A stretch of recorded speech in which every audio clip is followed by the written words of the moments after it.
2-3 দিন ধরে টানা বৃষ্টি হচ্ছে, আমার নামই নেই।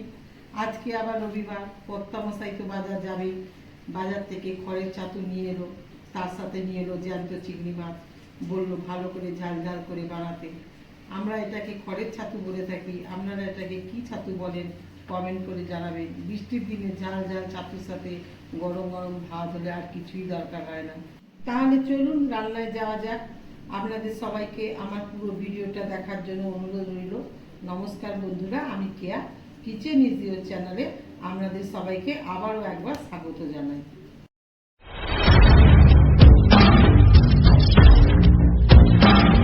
ছাতুর এটাকে বাদ দিয়ে দিতে হবে, পিছনের এটা বাদ দিয়ে দিতে হবে, দিয়ে এরকম মাঝখান থেকে ছোট ছোট করে কাটতে হবে। দিয়ে এই খোসাটা, কালো যে উপরে খোসা, এটা বাদ দিয়ে দিতে হবে। অল্প অল্প তুলে নিতে হবে, দিয়ে ছোট ছোট করে কাটতে হবে।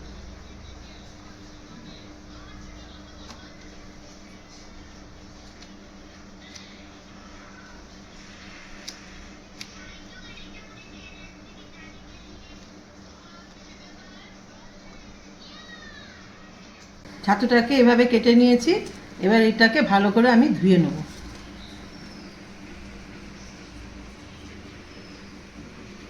ছাতুটা ভালো করে ধুয়ে পরিষ্কার করে নিয়েছি, এক্সট্রা জল বেরিয়ে যাওয়ার জন্য এর মধ্যে নুন আর হলুদ একটু মাখিয়ে নেব।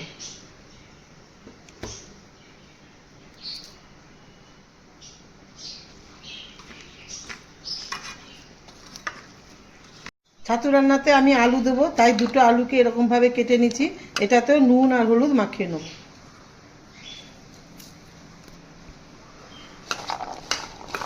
এই ছাতু রান্নাতে চিংড়ি মাছ দিলে খুব ভালো হয়, তাই কিছু চিংড়ি মাছ ছাড়িয়ে নিয়েছি, এতেও নুন হলুদ মাখিয়ে নেব। এই ছাতু রান্নাতে আমি পেঁয়াজ ব্যবহার করব, এই জন্য দুটো পেঁয়াজকে এরমভাবে কেটে নিয়েছি।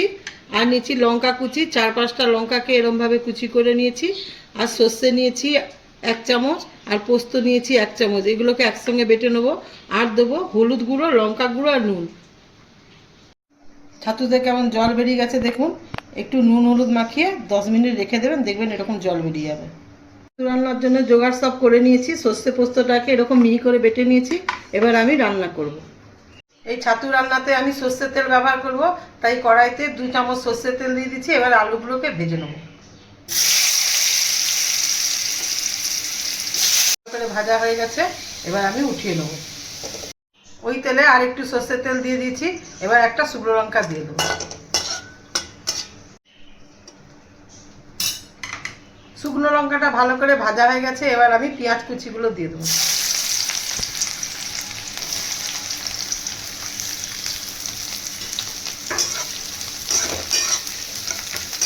যতক্ষণ না লাল হয় ততক্ষণ ভাজতে থাকবো।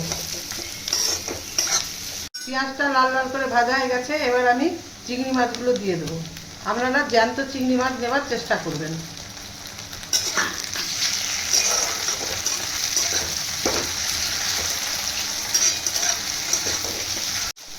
চিংড়ি মাছটা একটু ভাজার পরে কাঁচা লঙ্কা কুচিগুলো দিয়ে দেবো।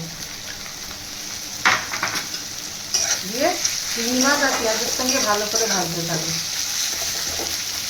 কাঁচা লঙ্কা ভাজার গন্ধ উঠে গেলে মাঝখানটা এরকম খালি করে সর্ষে পোস্ত বাটাটা দিয়ে দেবো।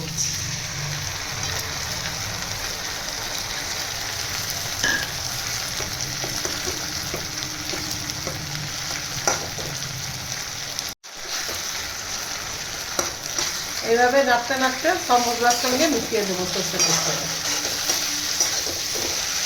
কিছুক্ষণ ভেজে নেব।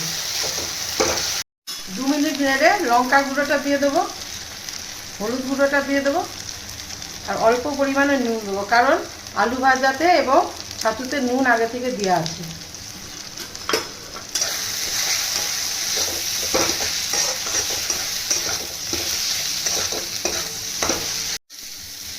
মশলা থেকে ভালো করে তেল ছেড়ে গেলে আমি ছাতুটা আগে থেকেই নিগড়ে রেখেছি, ওইটা দিয়ে দেবো।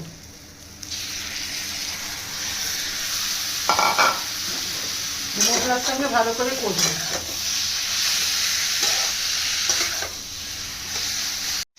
ছাতু থেকে বেরানো জলটা আমি ফেলে দেবো।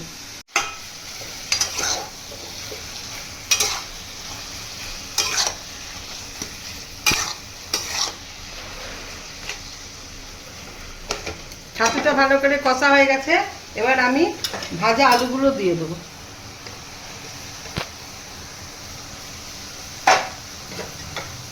যতক্ষণ না আলুগুলো ভালো করে সেদ্ধ হয়ে যায় ততক্ষণ নাড়তে থাকবো।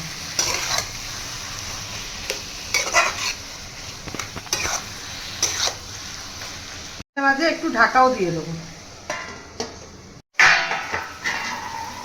মাঝে মাঝে খুলে নাড়বো, আবার একটু ঢাকা দিয়ে দেবো।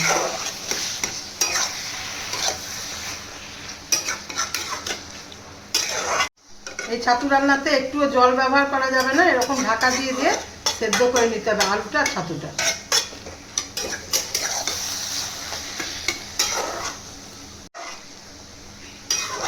আরো 2 মিনিট বানিয়ে নেবো, দিয়ে গ্যাসটা বন্ধ করে দেবো। আমার ছাতু রান্না কমপ্লিট। এবার ওপর থেকে একটু সর্ষের তেল দিয়ে দেবো।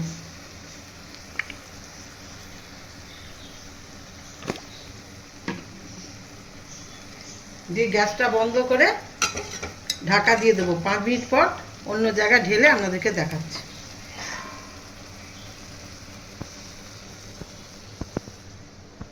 দেখলেন তো কত সহজেই কত কম মশলা দিয়ে ছাতু রান্না করা হয়ে যায়, আর দেখতে কত সুন্দর হয়েছে, খেতে আরও ভালো হয়। আপনারা বাড়িতে একবার হলেও আমার মতন ছাতু রান্না করবেন, আর কেমন লাগলো সেটা আমাকে কমেন্ট করে জানাতে ভুলবেন না। আমার ছাতু রান্নাটা যদি আপনাদের ভালো লেগে থাকে তাহলে ভিডিওটাকে লাইক এবং শেয়ার করে দেবেন, আর চ্যানেলটাকে সাবস্ক্রাইব করে দেবেন। আমার ভিডিওটা শেষ পর্যন্ত দেখার জন্য আপনাদেরকে অসংখ্য ধন্যবাদ।